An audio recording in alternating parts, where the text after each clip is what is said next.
आणि आता पवार कुटुंबियांच्या घरची शुभवार्ता। पुण्यामध्ये आज पार्थ पवार यांचा साखरपुडा पार पडणार आहे। संध्याकाळी 6:30 वाजता हा कार्यक्रम सुरू होणार आहे। या कार्यक्रमाला शरद पवार आणि सुप्रिया सुळे उपस्थित राहण्याची शक्यता आहे। तर राष्ट्रवादी काँग्रेसच्या दोन्ही गटाच्या विलीनीकरणाच्या चर्चांना वेग आलेला असतानाच पवार कुटुंब एका मंचावर दिसणार आहे। तसंच या कार्यक्रमाला मुख्यमंत्री उपमुख्यमंत्री देखील उपस्थित राहणार आहेत।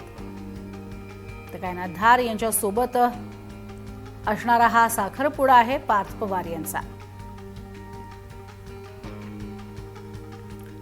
तर विरारमध्ये अल्पवयीन मुलावरती उपचार करण्याच्या बहाण्याने त्याच्या आईचं लैंगिक शोषण झाल्याचा धक्कादायक प्रकार उघडकीस आलाय।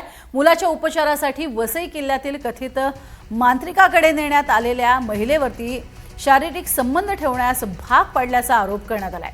तसंच अर्नाळा परिसरामध्ये एका रिसॉर्टवरती नेऊनही तिचं शोषण केलंय अशी देखील तक्रार आता समोर आली आहे।